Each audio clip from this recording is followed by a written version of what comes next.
మన కంపెనీలో ఎంతో బిజినెస్ ఇచ్చి మంచి స్థాయిలో అత్యంత ఉన్నత స్థాయిని అనుభవిస్తున్నటువంటి మన సుబ్బయ్య గారికి, తర్వాత మనం నెల్లూరులో అడుగు పెట్టాలి అనుకున్నప్పుడు నేను మీతో పాటు నడవగలుగుతాను అని చెప్పి మమ్మల్ని ఎంకరేజ్ చేసి ఈరోజు ఈ మీటింగ్కి కారణమయ్యి ఇంత మంచి లీడర్స్ అందరినీ ఇక్కడికి తీసుకొచ్చినటువంటి ఫిరోజ్ గారికి నా హృదయపూర్వక నమస్కారాలండి.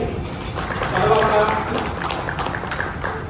మన AKR infra developers private limited మన కంపెనీ నుంచి మన లీడర్స్ చెప్పగానే ఇక్కడ నుంచి ఏదో ఒక కొత్త కంపెనీ మనకి నెల్లూరులోకి వస్తుంది, ఏదో కొత్తగా విషయాన్ని మనకు తెలియజేయడం జరుగుతుంది, తర్వాత మనకు ఒక మంచి ఆపర్చునిటీ వస్తుందని చెప్పేసి నమ్మి మా లీడర్స్ మాటలు నమ్మి మా కంపెనీ పిలుపుని మేరకు ఇక్కడికి విచ్చేసినటువంటి మీ మార్కెటింగ్ లీడర్స్ అందరికీ, తర్వాత మార్కెటింగ్ మిత్రులకు, మన నెల్లూరు మార్కెటింగ్ మిత్రులందరికీ కూడా నా హృదయపూర్వక నమస్కారాలు.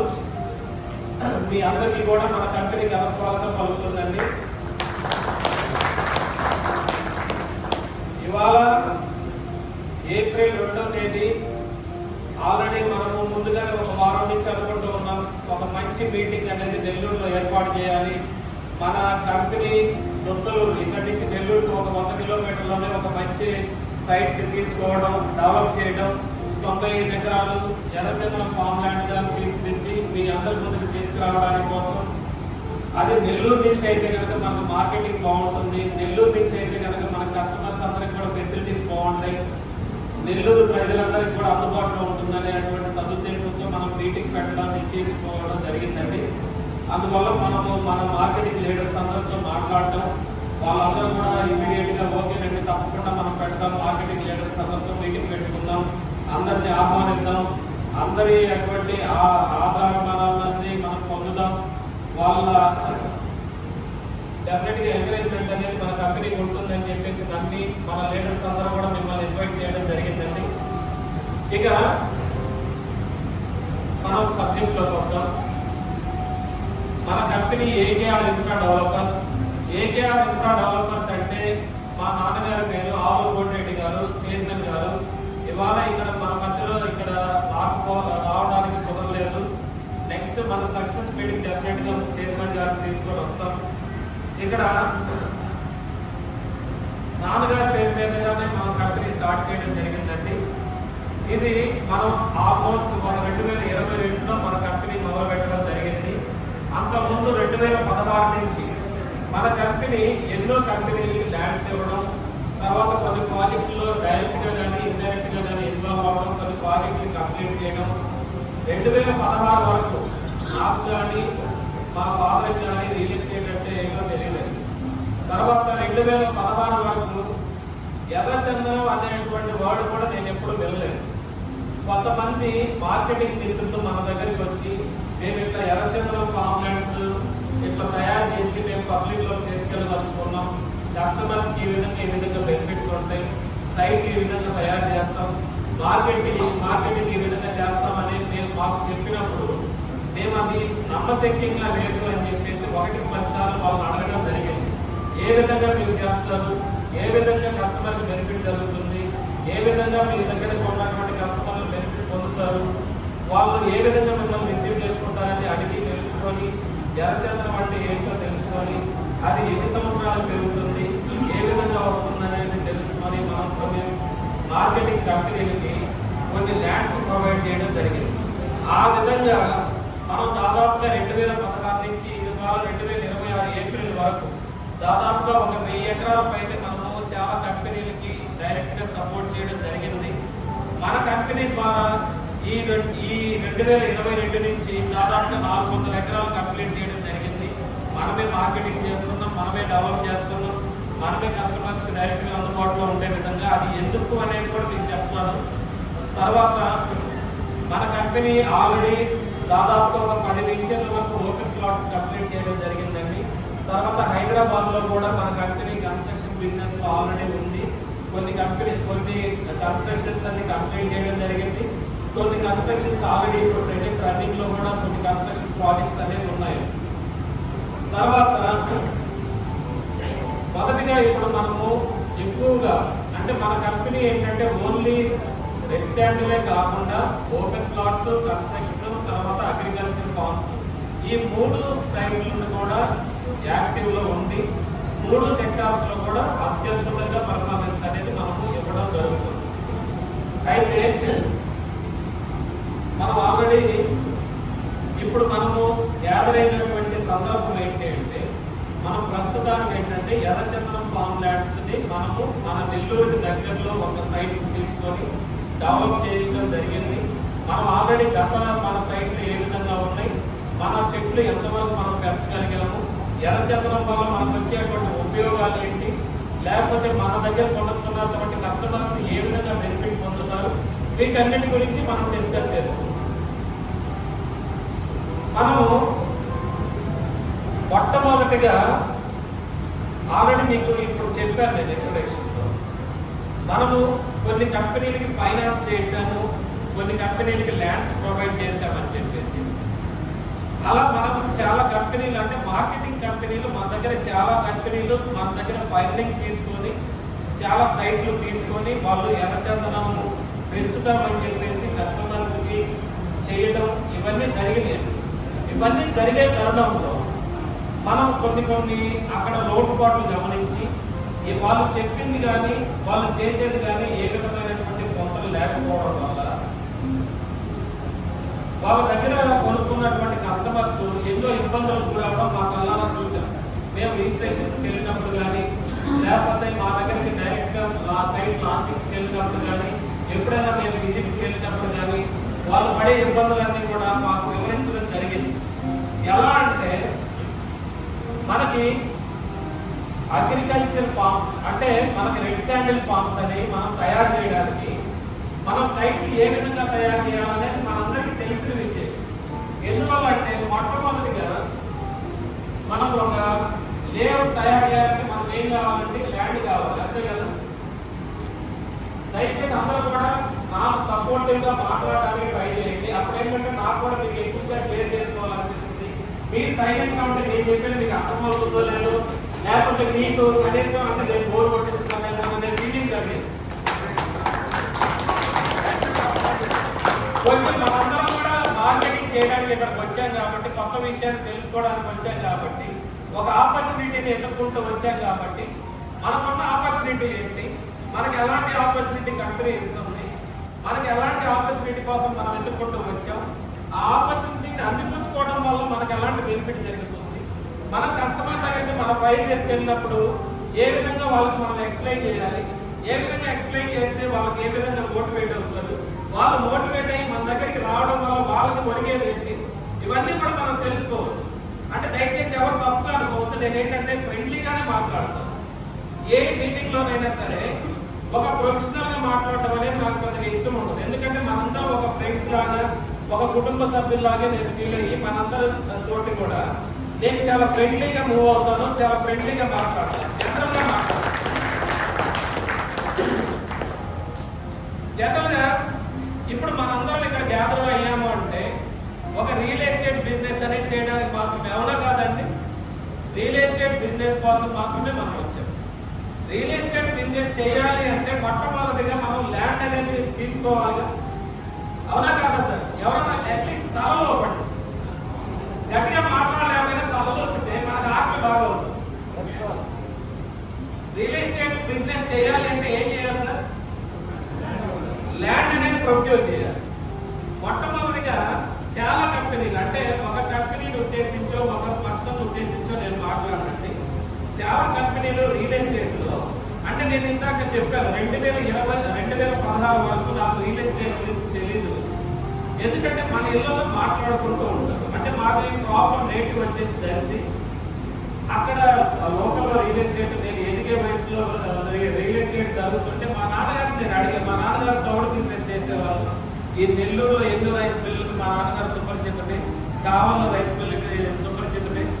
సో అడిగేవాడిని, నాన్న అందరూ రియల్ ఎస్టేట్ చేస్తున్నారు, నువ్వు బాగా డబ్బులు సంపాదిస్తున్నావు, నువ్వు ఎందుకు రియల్ ఎస్టేట్లో రాలేదంటే అది పని బాటలు ఏదో చేసే పని అమ్మా, మనం పనికొచ్చే వాళ్ళు చేసే పని కాదు, మనకి చాలా చేతి నిండా పని ఉంది, మనకు ఒక వృత్తి ఉంది. అందువల్ల ఏంటంటే ఈ రియల్ ఎస్టేట్లో అంతా మోసాలు, ల్యాండ్ని పూర్తి స్థాయిలో పర్చేజ్ చేయడం ఉండదు.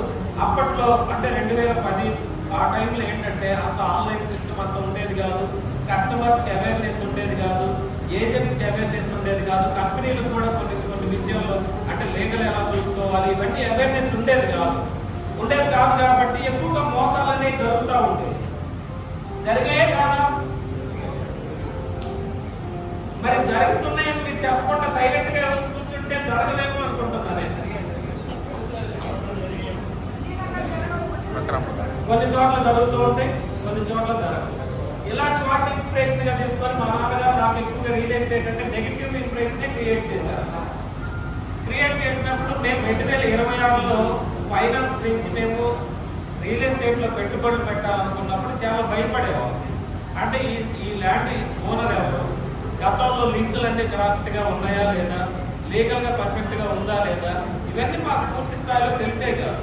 మన దగ్గర ఎవరైతే మార్కెటింగ్ వాళ్ళు వచ్చి అప్రోచ్ అయ్యి మేము ఇట్లా రియల్ ఎస్టేట్ బిజినెస్ చేయాలనుకుంటున్నామని చెప్పేవాళ్ళు, వాళ్ళే అన్ని విషయాలు చూసుకునేవాళ్ళు. చూసుకున్నప్పుడు మనం ఇందాక ఆల్రెడీ మాట్లాడుతున్నాం, మనం రియల్ ఎస్టేట్ బిజినెస్ అనేది చేయాలంటే అది ఓపెన్ ప్లాట్ అయినా, కన్స్ట్రక్షన్ అయినా, ఫార్మ్ ల్యాండ్ అయినా సరే ముందు మనకి ల్యాండ్ ఉండాలి. ఆ ల్యాండ్ అనేది ఫస్ట్ ఆఫ్ ఆల్ మనం సొంతగా కొనుక్కుంటే కనుక మన దగ్గరికి ఏదైతే కస్టమర్ వచ్చి మన దగ్గర కొనుక్కుంటాడో ఇమ్మీడియట్ గా రేపు పొద్దునైనా సరే మనం రిజిస్ట్రేషన్ చేయగలం. అదే కనుక మనం ఏ ఫైనాన్షియల్ మీద డిపెండ్ అయ్యి ఆ ల్యాండ్ అంతా రిజిస్ట్రేషన్ అంతా వాళ్ళ పేరు మీద ఉంది, లేదంటే కనుక ఎవరి పేరు మీద రైతు పేరు మీద కనుక రిజిస్ట్రేషన్ ఉండి వాళ్ళని రిజిస్ట్రేషన్కి రమ్మంటే మనకి వాళ్ళకి టర్మ్స్ అండ్ కండిషన్స్ ప్రాపర్ గా లేకపోతే కనుక ఏమవుతుందండి, మన దగ్గర కొన్న కస్టమర్స్ ఇబ్బందులకు గురవ్వాల్సి వస్తుంది. అవునా కాదా? ఒక్కోసారి ఏం చేస్తాం, మనం కస్టమర్ కట్టిన డబ్బులు కూడా మనం యూజ్ చేసుకొని మనము ప్రాపర్ గా రైతు పేరు చేరవేయకపోవడము, లేకపోతే ఫైనాన్షియల్ చేరవేయకపోవడము, ఇలాంటివన్నీ జరుగుతుంది. ఇలాంటి పొరపాట్లని మేము దగ్గర నుంచి చూసాం. 2016 నుంచి దాదాపుగా 20 కంపెనీలకు మనం ల్యాండ్స్ ప్రొవైడ్ చేయడం జరిగింది. 20 కంపెనీల వరకు దాదాపుగా 18 కంపెనీల వరకు ఈ విధమైనటువంటి ఇబ్బందులకు గురి చేసిన కంపెనీలు ఉన్నాయంటే నేను నమ్మలేకపోయాను. అంటే 100కి 90% కంపెనీలు పూర్తి స్థాయి అవగాహన లేక, పూర్తిగా కస్టమర్కి మంచి చేయాలనే ఉద్దేశాలు పూర్తి స్థాయిలో ఎగ్జిక్యూట్ చేయలేక ఎన్నో ఇబ్బందులకు గురి చేసినటువంటి సందర్భాలు నేను చూశాను. ఓకే, అదంతా బాగానే ఉంది. కానీ ఫస్ట్ ఆఫ్ ఆల్ మనం ల్యాండ్ సెలెక్ట్ చేసుకున్న తర్వాత అగ్రికల్చర్ ల్యాండ్కి అయితే కనుక మనం ఇవ్వాల్సినటువంటి మినిమం ఫెసిలిటీస్ ఏంటంటే మనం సర్వే చేయించి చుట్టూ బౌండరీస్ వేయాలి. అవునా కాదా? బౌండరీస్ వేసి మనం చుట్టూ నీట్గా ఫెన్సింగ్ చేసుకోవాలి. ఫెన్సింగ్ చేసుకుంటే కనుక మనం నాటే మొక్కలకి సెక్యూరిటీ అనేది ఏర్పాటవుతుంది. ఫెన్సింగ్ చేసుకోవడం, ఎంట్రన్స్ గేటో లేకపోతే ఆర్చో ఏదో ఒకటి మనకి తగ్గట్టుగా మనం కస్టమర్ని మోటివేట్ చేసుకునేటువంటి విధానాన్ని బట్టి మనం చేసుకోవడం. అంటే ఇక్కడ అగ్రికల్చర్ ఫామ్ లో కూడా మనము మామూలు పొలాలలాగా గట్ల మీదే కాకుండా ఇక్కడ కూడా మనం ఓపెన్ ప్లాట్ సిస్టమ్ లో ఏ విధంగా అయితే ఇస్తామో అక్కడైతే గజాల్లో మనము కన్వర్షన్ చేసి ఇస్తాం. ఇక్కడైతే కనుక మనం ఎకరాల్లో, అరెకరాల్లో, పావెకరాల్లో మనము ప్లాట్లు కట్ చేసి మెయిన్ రోడ్ 30 అడుగులు, సైడ్ రోడ్లు 20 అడుగులు తీసి ప్రతి రోడ్ ఫేసింగ్ ఈస్ట్ వెస్ట్ ఫేస్లోనే మనం ఇస్తాం. అలాంటప్పుడు రోడ్లు కూడా ప్రాపర్గా మనం తీయాలి. తర్వాత వచ్చేసి హద్దురాలు, ఏ ప్లాట్ కావాలో ఆ ప్లాట్కి హద్దురాలు. తర్వాత మనం మొక్కలు, అంటే మనము ఫస్ట్ ఆఫ్ ఆల్ మనం ఏది బేస్ చేసుకుని అయితే మనం బిజినెస్ చేస్తున్నామో మనము మొక్కలు తెప్పించి మొక్కలు నాటడం.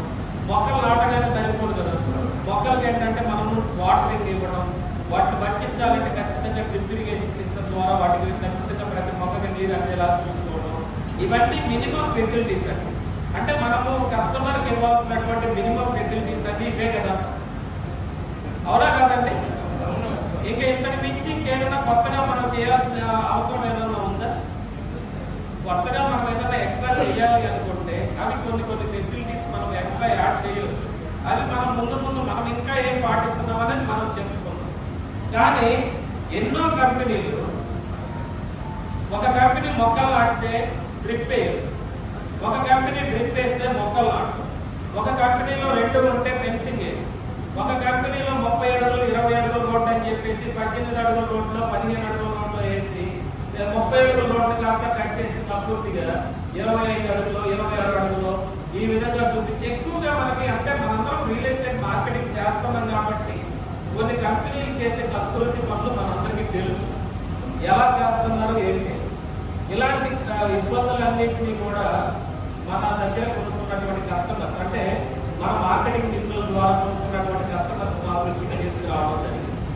అప్పుడు మాకు అనిపించేది, అంటే ఒక రియల్ ఎస్టేట్ కంపెనీని బ్లైండ్గా నమ్మి, ఒక రియల్ ఎస్టేట్ మార్కెటింగ్ పర్సన్ని బ్లైండ్గా నమ్మి, ఒక లీడర్ని బ్లైండ్గా నమ్మి, ఒక కస్టమర్ అతని జీవితాంతం సంపాదించుకున్నటువంటి సొమ్ము మన దగ్గర ఇన్వెస్ట్ చేస్తాం, మనం గౌరవం లేకుండా ఎలాంటి ఇబ్బందులకి గురి చేస్తున్నాం అని మనం ఆలోచించినప్పుడు నేను అప్పుడు ఒకటే డిసైడ్ అయ్యాను, ఓకే మన వంటి కంపెనీ మొదలుపెట్టి మన వంటూ ప్రజల్లోకి వెళ్ళినప్పుడు ఖచ్చితంగా ఇలాంటి తప్పులు అయితే చేయకూడదు.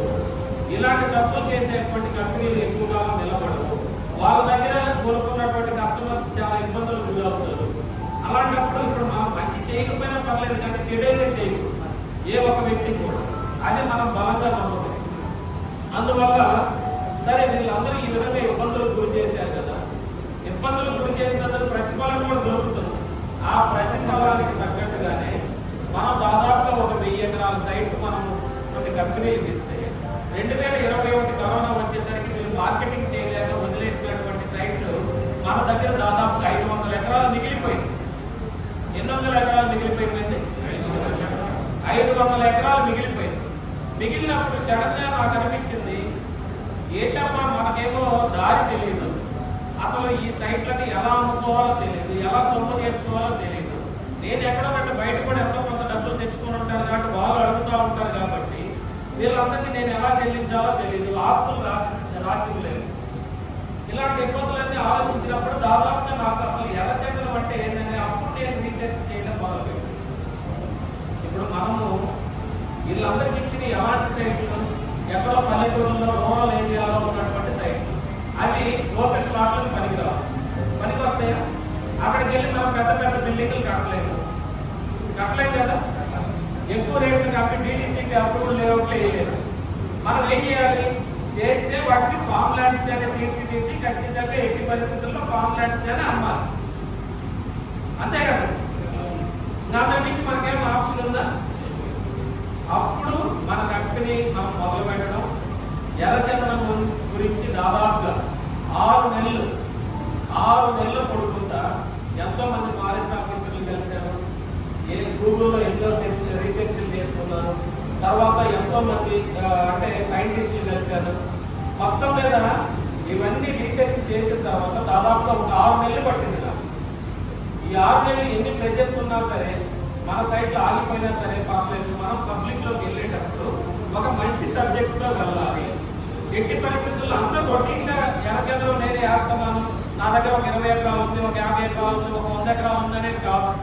అంటే సబ్జెక్ట్లో నేను ఎంత క్లియర్గా ఉన్నాను, నా లీడర్స్ నేను ఏ విధంగా మనం చెప్పగలుగుతాం, మన లీడర్స్ తీసుకెళ్ళి ప్రజలకు ఎలా చెప్పగలుగుతాం, వాళ్ళు అక్కడ ఎలా రిసీవ్ చేసుకుంటారు, వాళ్ళు రిసీవ్ చేసుకున్న వాళ్ళు ఇన్వెస్ట్మెంట్ ఏ పర్పస్లో చేస్తారు. ఇప్పుడు మనము 10 రూపాయలు డబ్బులు వస్తాయి అనుకున్నప్పుడు ఏ మనిషికైనా ఆశ ఉంటుంది కదా. ఉన్నప్పుడు ఆ 10 రూపాయలు తీసుకొచ్చేటువంటి విధానం మన దగ్గర ఉండాలా లేదా? ఓకే 10 రూపాయలు వస్తాయని చెప్పి మనం పెట్టుబడి పెట్టించడం అనేది మోటివ్ కాదు కదా.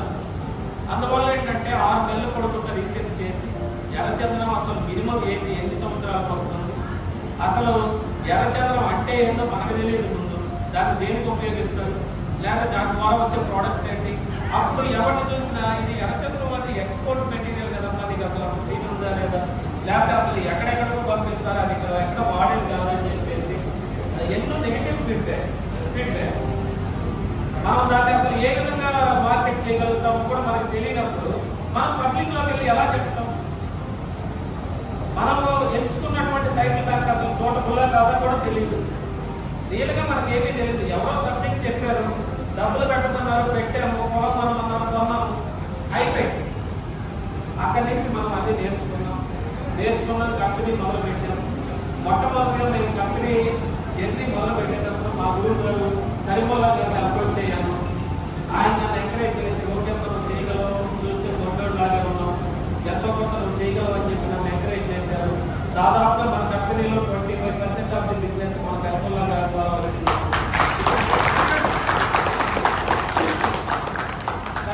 గారు ఆల్రెడీ అప్పటికే మంచి సీనియర్ మోస్ట్ అందులో. మరి నన్ను ఎందుకు నమ్మారు, ఇతను చేయగలుగుతాడు అని చెప్పి నమ్మారు, నాతో అడుగులు వేశారు, నా చేత అడుగులు వేయించారు. అప్పటికే కొన్ని కంపెనీల్లో ఎంతో మంచి బిజినెస్ ఇవ్వడం జరిగింది.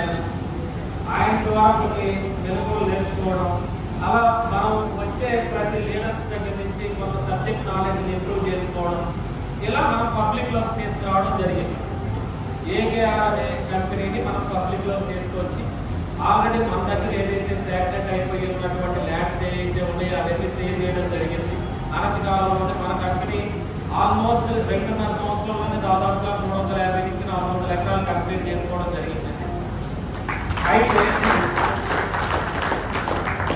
మనకి సబ్జెక్ట్ అనేది ఏంటంటే అరాకొరా ఉన్నప్పుడు మనకు ఇంప్రూవ్ చేసుకుంటూ అంచెలంచెలుగా వచ్చాం కాబట్టి మనము మొట్టమొదటిగా మనం కంపెనీ స్టార్ట్ చేసి మనం వచ్చేటప్పుడు ఎక్కువగా అప్పటికి నెగటివ్ ఫీడ్బ్యాకే ఉంది రెడ్ శాండిల్ గురించి.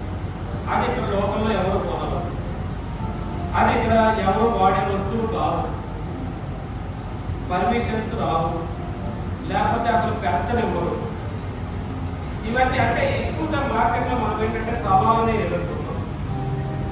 మొట్టమొదటిగా అసలు ఎర్రచందనం ఎన్ని సంవత్సరాల్లో పెరుగుతుంది అనేది మనందరికీ ఎవరికైనా ఐడియా ఉందంటే అసలు మినిమం వయసు. అసలు అగ్రికల్చర్ ఫార్మ్స్ గురించి ఎంతమంది తెలుసు? ఒకసారి చేతులెత్తు కదా ప్లీజ్ దయచేసి. మిగతా వాళ్ళందరూ ఓపెన్ ప్లాట్స్. సైలెంట్ గా ఉంటే నాకు మాట్లాడబోతుంది కదా. మిగతా వాళ్ళందరూ ఓపెన్ ప్లాట్స్ అంటే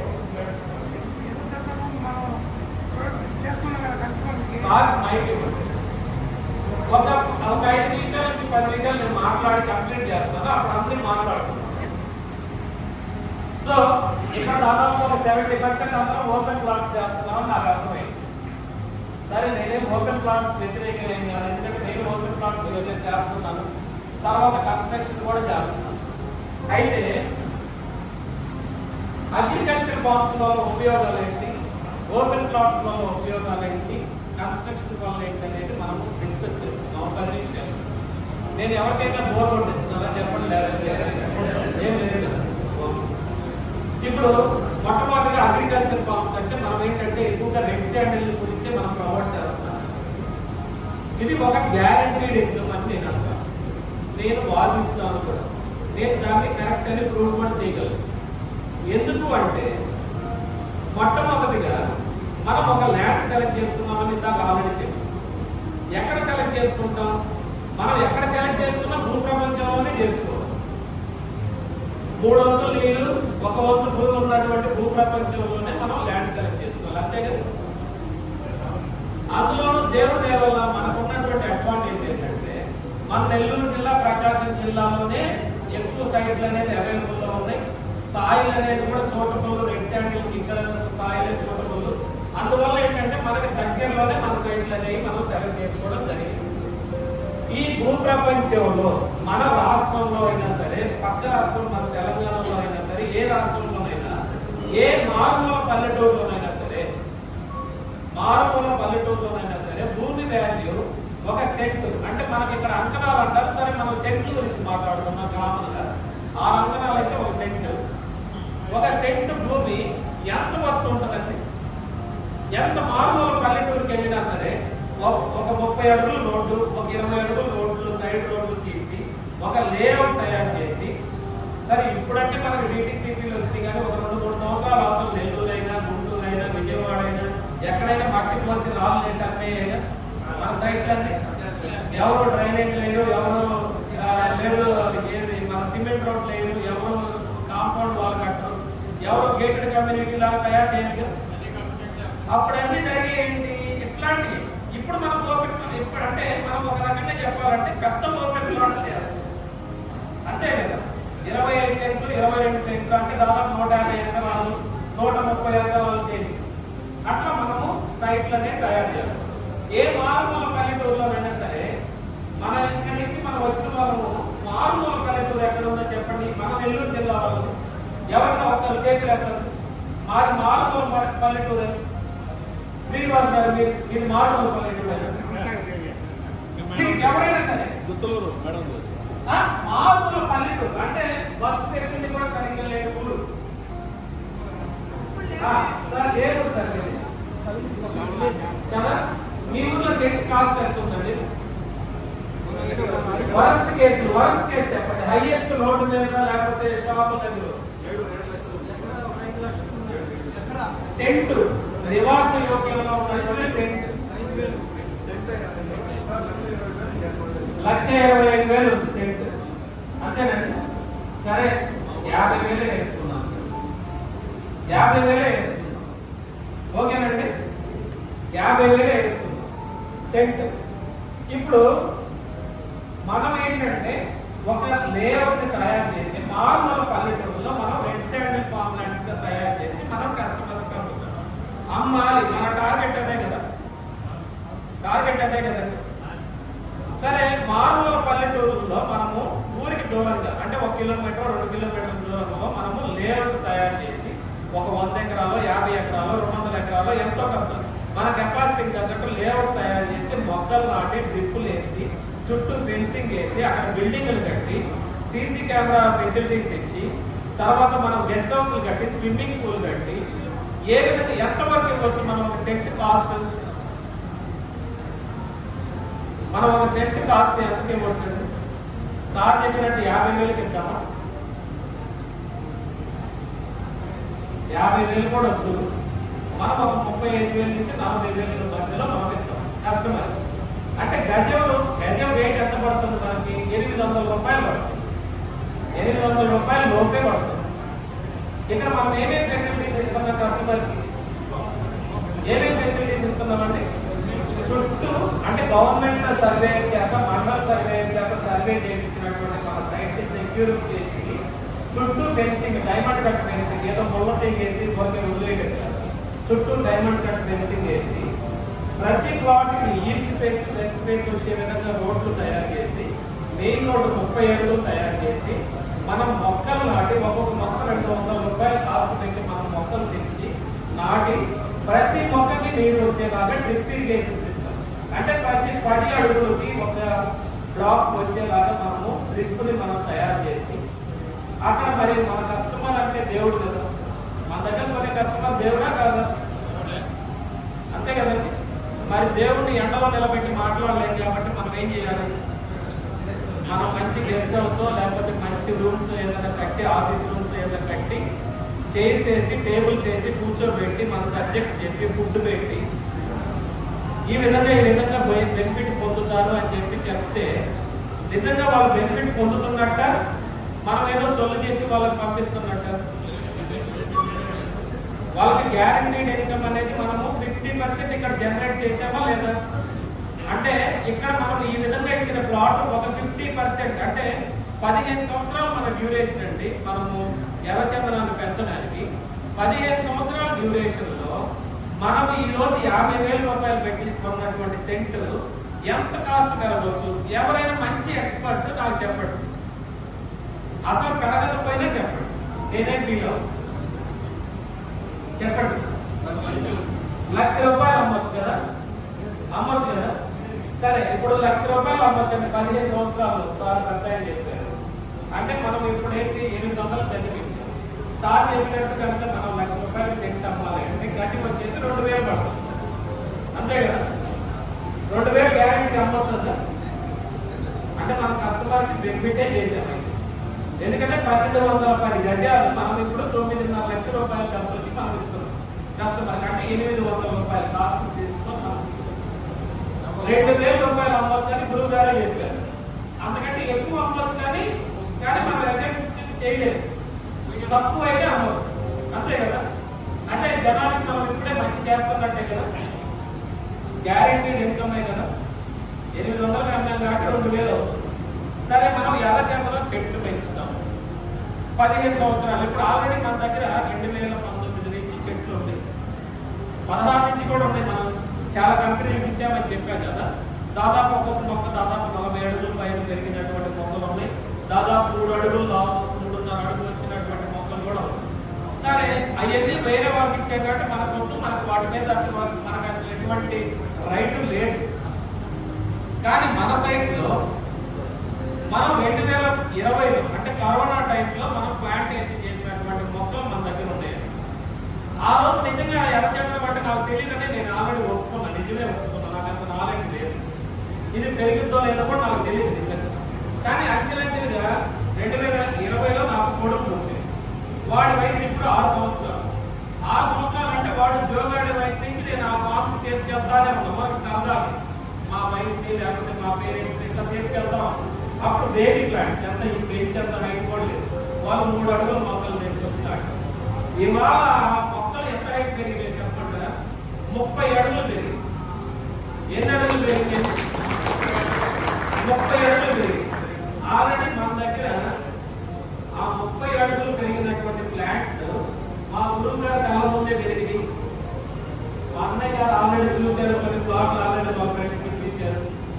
మహేష్ గారు ఆల్రెడీ ప్లాట్లు కొనుక్కున్నారు. దాంట్లో ఆయన ఓన్గా కొనుక్కున్నారు. ఒక లీడర్ అయ్యింది, కొనుక్కొని బిజినెస్ చేసుకుంటున్నారు. ఒకసారి మీరు క్లాస్ కొట్టండి.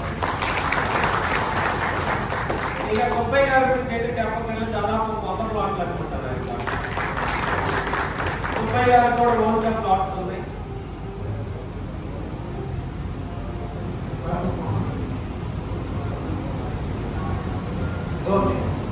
కోటేశ్వరరావు గారు అని చెప్పేసి మన దగ్గర ప్లాట్లు కొన్న వ్యక్తి వచ్చారంట. ఒకసారి ఎక్కడ ఉన్నా మీరు ఒకసారి స్టేజ్ పైకి రాగలరా? రాలేదు. అక్కడి నుంచి ఒకసారి లేచి హాయ్ చెప్పగలరు అందరికి. ఏకే కస్టమర్ అంటే నెల్లూరు నుంచి మన సుబ్బయ్య గారు కస్టమర్. ఇప్పుడు సార్ ఉన్న ప్లాట్ లో మొక్కలు ఏ హైట్ లో ఉన్నాయి సుబ్బయ్య గారు? 15 ప్లాట్లు కొనుక్కున్నారంట సార్ వాళ్ళు. 15 ప్లాట్లు అంటే ఒకసారి సార్ క్లాస్ కొట్టండి. ఎంత హైట్ వచ్చింది సుబ్బయ్య గారు? 25 అడుగులు హైట్ ఇప్పుడు వచ్చింది. ఏంటి సార్ వాళ్ళు కొనుక్కున్నప్పుడు ఎంత హైట్ ఉంది? 12-13 అడుగులు హైట్ ఉన్నప్పుడు కొనుక్కున్నారంట సార్ వాళ్ళు. దాదాపుగా ఇప్పుడు 25 అడుగులు వాళ్ళ ప్లాట్లలో మొక్కలు పెరిగినాయి అన్నమాట. అంటే అంత డెడికేటెడ్ గా మనము మొక్కలు పెంచుతామనే దానికి ఇది లైవ్ నిదర్శనం. ఇక్కడ మనం పెట్టుబడి పెట్టిన కోటేశ్వరరావు గారు నాకేం బంధువు కాదు, అమ్మినటువంటి సుబ్బయ్య గారు నాకేం బంధువు కాదు. మహేష్ గారు టెలికాలింగ్ లో వచ్చారు. మన ఆఫీస్ నుంచి ఫోన్లు చేసి సార్ ప్లాట్లు ఉన్నాయి తీసుకుంటారంటే వచ్చినటువంటి వ్యక్తి ఈ రోజు కూడా 2 ప్లాట్లు బుక్ చేశారు. ఇప్పుడే ఈ హౌస్ లో మన ఫేస్ ఫైల్. అంటే అంత నమ్మకంగా మనము మొక్కలు అనేది పెంచడం జరుగుతుంది. ఆ క్రెడిట్ అంతా నా తమ్ముడు Hariyana Reddy MSc agriculture complete అయిపోయినటువంటి వ్యక్తి ఇక్కడే ఉన్నాడు మన మధ్యలో. మా నాన్నగారు చిన్నప్పటి నుంచి వ్యవసాయం చేసినటువంటి వ్యక్తి, మా బాబాయ్ గారు చిన్నప్పటి నుంచి వ్యవసాయం చేసినటువంటి వ్యక్తి. వాళ్ళ ముగ్గురు ఆధ్వర్యంలో మన వ్యవసాయం బ్రహ్మాండంగా జరుగుతుందండి. అలా అంటే ఇప్పుడు ఒక బేబీ ప్లాంట్ ని మనము టాపిక్ ఏమైనా డీబేట్ అయ్యేలా సబ్జెక్ట్ లోనే ఉండాలి. మన బేబీ ప్లాంట్ 200 పెట్టి మనం కొనుక్కొని వస్తాం. ఎక్కడో కడియంలోనో లేకపోతే ఎక్కడో నర్సరీలో తీసుకుని వస్తాం. బేబీ ప్లాంట్ అంటే ఒక 3 నుంచి 4 అడుగులు ఉంటుంది అంతే కదా. అది ఎర్రచందనం వచ్చేసి 200 రూపాయలు పెట్టి మనం కొని ఆ ప్లాంట్ ని కూడా మనం రిజిస్ట్రేషన్ డాక్యుమెంట్ లో మెన్షన్ చేసి 25 సెంట్లకు 100 మొక్కలు అంటే ప్రతి 10 అడుగులకు ఒక మొక్క చొప్పున 100 మొక్కల్ని మనం రిజిస్ట్రేషన్ అంటే 20,000 రూపాయలు సబ్ రిజిస్టర్ ఆఫీస్ లో మనం చలానా పెట్టి మనం రిజిస్ట్రేషన్ చేసుకుంటున్నాం. అయ్యా గవర్నమెంట్ వాళ్ళు మీరు దయచేసి మా విన్నపాన్ని మన్నించి మా మొక్కలు పెంచుకోవడానికి అర్హత మాకు కల్పించండి అని చెప్పి వాళ్ళకి 20,000 రూపాయలు చలానా కట్టి మనం డాక్యుమెంట్ తయారు చేసుకుంటాం. అంటే లీగల్ గా మనం ఎర్రచందనాన్ని పెంచుతున్నాం. బేబీ ప్లాంట్ 200 పెంచితే 25 అడుగులు పెరిగినటువంటి మొక్క ఎంత కాస్ట్ వస్తుంది అంటే పెద్ద మీరే ఒకసారి చెప్పగలరా? ఎంత కాస్ట్ ఉంటుంది మన నర్సరీలో ఎర్రచందనం? లేదు మన కళ్యాణ మండపం ఏదైనా షో పీస్లు ఏదైనా షో చెట్లు ఉంటాయి కదా, అవి ఎంత కాస్ట్ ఉంటాయి? ఒక 10 అడుగులు చెట్టు నేను కొనాలి, నాకు ఎంత కాస్ట్ చూపిస్తాను? మన నెల్లూరులోనే ఎక్కడైనా ఒక మంచి నర్సరీలో ఒక 1000 రూపాయలు, 1000 మామూలు క్రోటాన్ మొక్కలు ఏదో తీసుకుంటాం 1000 రూపాయలు, 2000 సరే 1000 రూపాయలే వేసుకుంటారు. మరి ఎర్రచందనం అంటే భూమి మీద అత్యంత విలువ కలిగినటువంటి మొక్క. నేను చెప్పడం కాదు, ప్రపంచం మొత్తం చెప్తుంది. ఎందుకంటే దానికి అమితమైనటువంటి మెడిసినల్ వాల్యూస్ ఉన్నాయి. కాస్మోటిక్స్ లో దాని పౌడర్ని కానీ ఆయిల్ కానీ యూజ్ చేస్తారు. తర్వాత అత్యద్భుతమైనటువంటి ఫర్నిచర్ దాని నుంచి తయారవుతుంది. అది వరల్డ్ లోనే కాస్ట్లీయెస్ట్ ఫర్నిచర్ గా ఈ రోజు కూడా చాలా మంది అవుతుంది. ఎర్రచందనం నుంచి తయారు చేసినటువంటి ఫర్నిచర్. సో ఇన్ని గుణాలు ఉన్నటువంటి మరి ఎర్రచందనం మరి కాస్ట్ డెఫినెట్ గా 25 అడుగులు పెరిగినటువంటి మొత్తం ఒక 5 సంవత్సరాల్లో 25 అడుగులు 2 అడుగులు వెడల్పు పెరిగినటువంటి మొక్క కనీసం వరస్ట్ కేసులో అయినా కూడా ఒక 20,000 రూపాయలు ఉండదు. సరే 10,000 వేసుకున్నాం, 10,000 వేసుకున్నాం అంటే మనం ఎన్ని మొక్కలు ఇస్తున్నాం కస్టమర్స్ కి? 100 మొక్కలు. 100 మొక్కలు ఇప్పుడు 10,000 అంటే 10 లక్షల రూపాయలు. అంటే ప్లాట్ కొన్న తర్వాత ఒక 5 సంవత్సరాల్లో వాళ్ళ సైట్ వాల్యూ ఇది ఒక 10 లక్షలు. సరే సార్ ఏమన్నారంటే 15 సంవత్సరాలకు ₹1,00,000 అమ్మించన్నారు కాబట్టి మనం 5 సంవత్సరాలకి ఏం చేద్దామంటే 50,000 పెట్టాం సైట్ కాస్ట్. ఓకేనా? అది ఎంత అవుతుంది? ఒక 12 లక్షల వరకు అవుతుంది. అంతే 25 సెంట్లు అంటే 5 సంవత్సరాల్లోనే మనం పెట్టినటువంటి 9.5 లక్షలు ఎంత అయింది? 20 లక్షల రూపాయలు అవుతాయి. అంతేగా? అంటే దాదాపు 2.5 నుంచి 3 రెట్లు పెరిగింది. మనం జనానికి మంచి చేస్తున్నట్ట చెడు చేస్తున్నట్ట? ఇది గ్యారెంటీడ్ ఇన్కమ్ అవునా కాదా? అంచెలుగా అక్కడి నుంచే కథంతా స్టార్ట్ అవుతుంది. 5 సంవత్సరాల తర్వాతే స్టార్ట్ అవుతుంది. అంటే మనకు వచ్చేటువంటి రెడ్ శాండిల్ అంటే లోపల హార్ట్వుడ్ ఫార్మేషన్ అనేది 5 సంవత్సరాల తర్వాతే మనకి స్టార్ట్ అవుతుంది. 5 సంవత్సరాల నుంచి 15 సంవత్సరాల వరకు మనకు దాదాపుగా 40 నుంచి 50 అడుగులు చెట్టు పెరుగుతుంది. హైట్ దాదాపుగా 3-3.5 అడుగులు విడ్త్ పెరుగుతుంది. కానీ మనకు లోపల వచ్చే హార్ట్వుడ్ అంత రాదు, దాంట్లో సగం కూడా రాదు. అంటే ఒక అడుగు నుంచి అడుగున్నర మాత్రమే వస్తుంది వెడల్పు. సరే యావరేజ్ అందరం మనం 6 అడుగులు పెరగకుండా నేనున్నదైతే 5-8 అందరం పెరగదు కాబట్టి ఏం చేస్తాం? మనం ఒక 25 అడుగులే యావరేజ్ హైట్ తీసుకుంటాం. ఎంత తీసుకుందాం? 25 అడుగులైతే పెరిగిందా పెరిగిందా? యావరేజ్ 5 సంవత్సరాల మొక్కలు 30 అడుగులు పెరిగినప్పుడు 15 సంవత్సరాల మొక్కలు 27 అడుగులు అయితే ఖచ్చితంగా వస్తాయి. 25 అడుగులు యావరేజ్ తీసుకున్నాం. ఒక్కొక్క చెట్టు బరువు వచ్చేసి 50 కేజీల నుంచి 100 కేజీలు అనేది మనం ఆడుకుంటే మనం పొందవచ్చు. అయితే మరి మనం ప్లాట్ అన్నాం, వాళ్ళ 100 మొక్కలు వాళ్ళకి ఇచ్చాం. మరి పెంచేది ఎవరు? పెంచాల్సింది కంపెనీ లేదు. రెస్పాన్సిబిలిటీ అంటే ఇప్పుడు నా దగ్గర సుబ్బయ్య గారు ప్లాట్ ఉన్నారు, ఆయన వచ్చి రోజు పెంచలేడు కదా, నీళ్లు పెట్టలేడు, లేకపోతే వ్యవసాయం చేయలేడు, ఏమి చేయలేడు. కాబట్టి మరి నేను ఆయనకి నేనే భరోసా ఇవ్వాలి. బాబు నీ చెట్లు పెంచినటువంటి ఇబ్బంది ఏం లేదు, నేనే పెంచుతాను. మరి నేను ఊరికే పెంచుతున్నప్పుడు 15 సంవత్సరాలు కంపెనీ ఫ్రీగా పెంచుతున్నప్పుడు ఎంతో కొంత ఎక్స్పెక్ట్ చేస్తుంది కదా. అందుకే మన కంపెనీ ఏం చేస్తుందంటే చేసాగా పంచుకుందామని చెప్పి 50 మొక్కలు వాళ్ళవి, 50 మొక్కలు మనకి. 50 మొక్కలు వాళ్ళకి ఇచ్చామంటే యావరేజ్గా మనము ఒక 70 కిలోల వరకు హార్ట్వుడ్ అనేది మనం తీసుకుందాం అనుకుంటున్నాం ఒక్కొక్క చెట్టు నుంచి. 50 మొక్కలు అంటే ఎంత వస్తుందంటే వెయిట్ 3.5 టన్ను మాత్రమే వస్తుంది.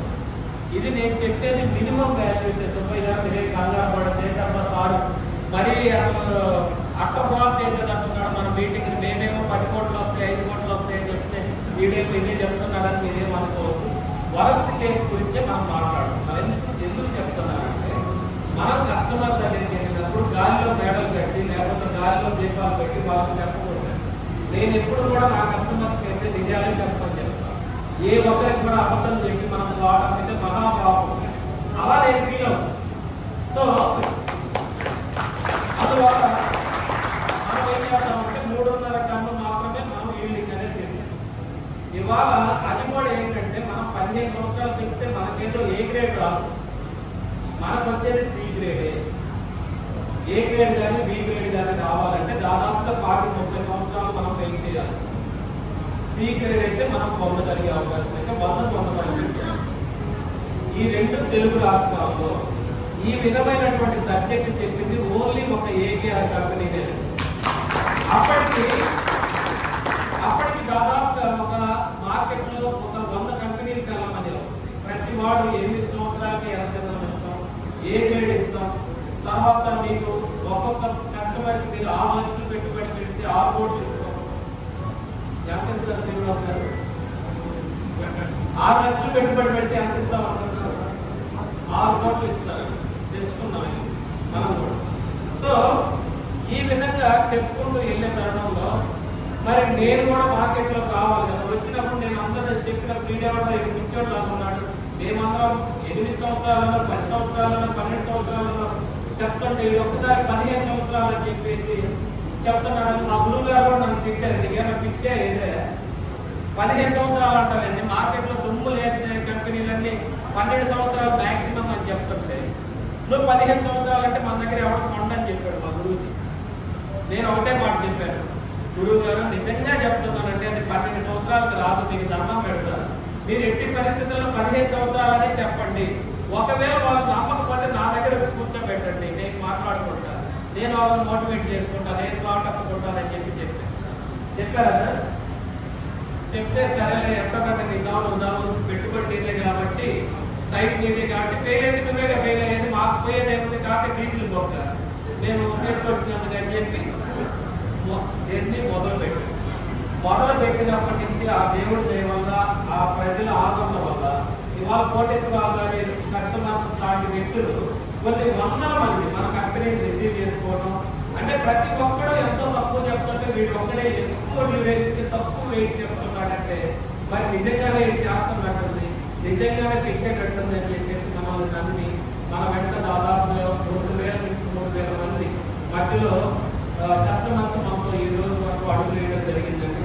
సో నేను ఈ సభ మొత్తం వాళ్ళందరికీ కృతజ్ఞతలు తెలుపుకుంటున్నాను. ఎందుకంటే ఆ రోజు నాకు సబ్జెక్ట్ తెలియదు, ఓన్లీ నేనేదో బుక్ నాలెడ్జ్తోనో ఏదో పెద్దలతో నేను కొంతమందిని కలిసి నాలెడ్జ్ పెంపొందించుకొని నేను చెప్పడం. ఇవాళంటే మన దగ్గర పెరిగిన చెట్లు ఉన్నాయి, మనం పెంచే విధానం అందరూ చూస్తున్నారు, మన కంపెనీ ఎలా అంచనా గ్రో అవుతుందో చూస్తున్నారు. ఇవన్నీ కూడా కళ్ళ పెట్టినట్టుగా కనిపిస్తున్నాయి. ఆ రోజు బేబీ ప్లాంట్స్ పెట్టుకొని మనం నమ్మకాన్ని కలిగించడానికి ఎంతో తప్పపడ్డా ఎంతో కృషి చేశాం. జనాలు కూడా రిసీవ్ చేసుకున్నారు. అదేవిధంగా కస్టమర్స్ కూడా ఎంతో చక్కటి ఆదరణ అభిమానాలు మన మీద చూపించారు. అలా 3.5 టన్నులు మళ్ళీ మనం 3.5 టన్నులు దగ్గర ఇవాళ మార్కెట్లో సి గ్రేడ్ అంటే 3.5 అంటే టన్ను వచ్చేసి గవర్నమెంట్ ఆక్షన్లో 2021లో ఆక్షన్ చేస్తే 25 లక్షల వరకు వాళ్ళు అమ్మగలిగారు. ఒక టన్ను ఎర్రచందనం ధర 25 లక్షలు సి గ్రేడ్ అంటే మనం 3.5 టన్ను కనుక కస్టమర్ పొందితే 3 టన్నులే పొందాడు అనుకుంటున్నాం. 15 లక్షలు మాత్రమే కాస్ట్. నేను అమ్మలేకపోయా, నాకు మార్కెటింగ్ సరిగ్గా చేత కాదు, మరి నా మీద కదా భరోసా, నేను అమ్మలేకపోయాను అంటే ఎంత పొందుతున్నాడు? నన్ను నమ్మి నాతో అడుగేసిన కస్టమర్ వరస్ట్ కేసులో అసలు నేనేమి చేతకాని దత్తమ్మనైనా కూడా నా దగ్గర ఎంత పొందగలుగుతున్నాడు? 3 టన్నులు 15 లక్షలే వేసుకున్నాడు. 45 లక్షల రూపాయలు అతను బెనిఫిట్ అనేది పొందుతున్నాడు. ఎలా అనేది కూడా నేను మీకు చెప్తాను. 45 లక్షలు గురువు గారు చెప్పినట్టు సెంట్ కాస్ట్ ₹1,00,000 అంటే 25 లక్షలు, 70 లక్షల రూపాయలు వాళ్ళు పొందుతున్నారు. వాళ్ళు పెట్టిన పెట్టుబడి ఎంత? 9,50,000. 9,50,000కి 70 లక్షలు అంటే ఎన్ని రెట్లు? 7 రెట్లు వాళ్ళు బెనిఫిట్ పొందుతున్నారు. మరి 15 సంవత్సరాల్లో 7 రెట్లు అంటే మరి అది మంచి ఇన్కమా చెడ్డ ఇన్కమా? పెట్టుబడి పెట్టినటువంటి కస్టమర్కి అది మంచి ఇన్కమేనండి. మిత్రులు అందరూ మాట్లాడండి, మనందరం ఇక్కడ ఏదో నేనేదో చెప్పడానికి రాలా, మనందరం మాట్లాడుకోవడానికి వచ్చాం. వెనక నుంచి సౌండ్ రావట్లా. ఇది వాస్తవమా కాదా? నేను చెప్పేది నిజాలా అబద్ధాలా? ఎవరన్నా నువ్వు చెప్పేది కరెక్ట్ కాదా బాబు అంటే లేచి నిలబడి అట్లీస్ట్ అదన్నా చెప్పండి.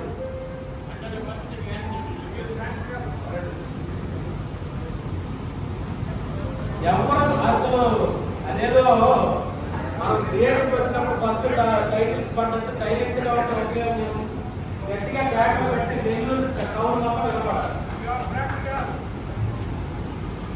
నెల్లూరు టౌన్ మొత్తం వినపడి మనలాంటి మిత్రులు కొంతమంది వచ్చి ఆడవాలి. ఆ ఖాళీ కుర్చీలన్నీ ఫుల్ అవ్వాలి.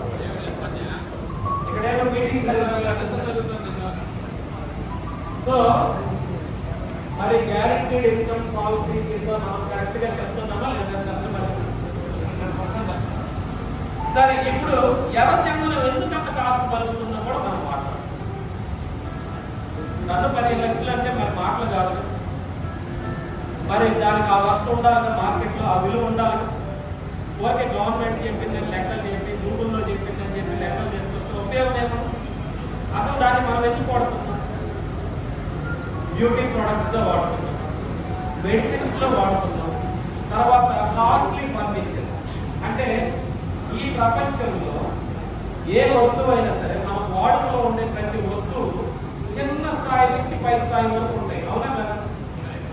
మనం వాడే ప్రతి వస్తువు, మనిషి వాడే ప్రతి వస్తువు, అంటే తినే తిండి దగ్గర నుంచి, కట్టుకునే బట్ట దగ్గర నుంచి, వాడే బైకుల దగ్గర నుంచి, కారు దగ్గర నుంచి ప్రతిదానికి ఒక రేట్ ఉంటుందా ఉండదా? అలానే మార్కెట్లో ఏంటంటే ఇప్పుడు మనం వాడేటువంటి ఇంట్లో మనం సపోజ్ ఒక ఫర్నిచరే చేసుకోవాలి. మనం ఒక కుర్చీనో, ఒక టేబుల్లో, లేకపోతే ఒక ఏదో టీపాయో, లేకపోతే ఒక బొమ్మో ఏదో ఒకటి మనం చేసుకోవాలి. మరి వరస్ట్ అంటే వుడ్లోనే వరస్ట్ క్వాలిటీ, చీపెస్ట్ క్వాలిటీ, తక్కువ క్వాలిటీతో ఉన్నటువంటి వుడ్ ఏంటిది? Blue wood. దానికి మించి లో వుడ్ అయితే లేదు. ఒక్కోసారి గాలి కూడా ఉండిపోయింది. అవునా కాదు? మరి బ్లూ వుడ్ ఇవాళ ఒక చిన్న టేబుల్ కొనాలంటే ఎంత కాస్ట్ అవుతుంది? 5,000 రూపాయలు. 4 అడుగులు వెడల్పు, 2 అడుగులు ఇటు వెడల్పు, అంతే కదా? 4 అడుగులు పొడుగు, 2 అడుగులు వెడల్పు ఉన్నటువంటి ఒక టేబుల్ కొనాలంటే ఒక 3,000 నుంచి 5,000 అంట సార్ చెప్పి. టేకు రేట్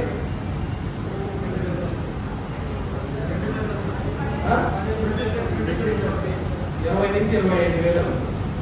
సరే, మామూలుగా ఇంపోర్టెడ్ అయితే దానికి అభినవా చేసి కొంచెం డిఫరెంట్గా డెకరేట్ చేస్తారు. ఎంత ఉంటుంది? 50,000 రూపాయలు. అంటే ఒక చిన్న, అంటే మనం మోచేతులు పెట్టుకొని ఆ నుంచి ప్రశాంతంగా ఎదురు వ్యక్తిగా మాట్లాడడానికి వాడేటువంటి పరికరము ఎంత డిఫరెన్స్ ఉందో చూడండి. 6,000 నుంచి 10 లక్షలకు ఇంకా మార్పులతో చేసినా, లేకపోతే మనం డిఫరెంట్ మెటీరియల్తో చేస్తే దాని వర్క్ అనేది ఎట్లా పెరుగుతూనే వెళ్తాం. అలాగే మనము కూర్చునే కుర్చీలైనా ఏదైనా సరే. అలాంటిది మరి ఎర్రచందనం అనేది అమితమైనటువంటి అట్రాక్టివ్ కలర్లో అత్యంత హాట్ ఉంటుంది. నిజంగా మీరు చెప్తే నమ్మరు. ఎర్రచందనానికి చావు లేదు. దాని జీవితకాలం 100 సంవత్సరాల పైనే. ఎన్నో జనరేషన్లు చూస్తుంది ఎర్రచందనం. పూర్వం పెద్దలు తెలుసు, మనం వాడే రోకళ్ళు, కట్టిపేట్లు ఎప్పటికీ, అంటే మన అమ్మమ్మలు, మన ముత్తాతలు వాటిని కూడా మనం వాడుతాం. మనం ఎగిరి దంచుతా ఉన్నా కూడా ఇరగవు. ఎందుకంటే అది ఎర్రచందనంతో తయారు చేస్తుంది. అంటే అంత హార్డ్ మెటీరియల్. సో అంత మెటీరియల్ డెఫినెట్గా వర్క్ ఉంటుంది. ఉందా? పగిలిందే ఉంది, వాడతానే ఉన్నారు. సో వాళ్ళ తాత గిఫ్ట్ ఇచ్చాడంట శ్రీనివాస్ గారు కదా. ఇప్పుడు ఏంటంటే ఎర్రచందనానికి ఏంటంటే అంత హార్డ్ మెటీరియల్ అన్నమాట ఎర్రచందనం. అంటే ఇప్పుడు సపోజ్ మనం ఒక టేక్, అంటే చాలా మందికి ఒక అపోహ ఉంటుంది ఏంటంటే ఎర్రచందనం అంటే ఎక్స్పోర్ట్. అది చైనాలోనో, జపాన్లోనో, అమెరికాలోనో, ఆస్ట్రేలియాలోనో అక్కడ మాత్రమే వాడుతారు. ఇక్కడ నుంచి లైసెన్స్ లేదు, వీడికి లైసెన్స్ లేదు పంపించడానికి. అందువల్ల ఆ దేశం పోయి గోడౌన్లో పెట్టుకొని పురుగులు పట్టించడం తప్ప వేరే మార్గం లేదని చెప్పి చాలా మంది తప్పు. కానీ అదే ఎర్రచందనాన్ని సపోజ్, అంటే మనం జనరల్ వాటర్ భాషలో మనం ఒక మనిషి, మన అంకులే ఉన్నారు, ఒక ఇల్లు కట్టదలుచుకున్నారు, 1 కోటి రూపాయలు. ఒక టేక్ మెటీరియల్ దర్వాజాలు కానీ కిటికీలు కానీ ఏం పెట్టుకుందామని చెప్పి డిసైడ్ అయ్యారు. టేక్ ఎంత కాస్ట్ ఉంటుందని తెలుసు. ఇప్పుడు మనం మార్కెట్లో అడుగుతున్నాం, ఒక 3,000, 4,000 అవుతుంది. సరే,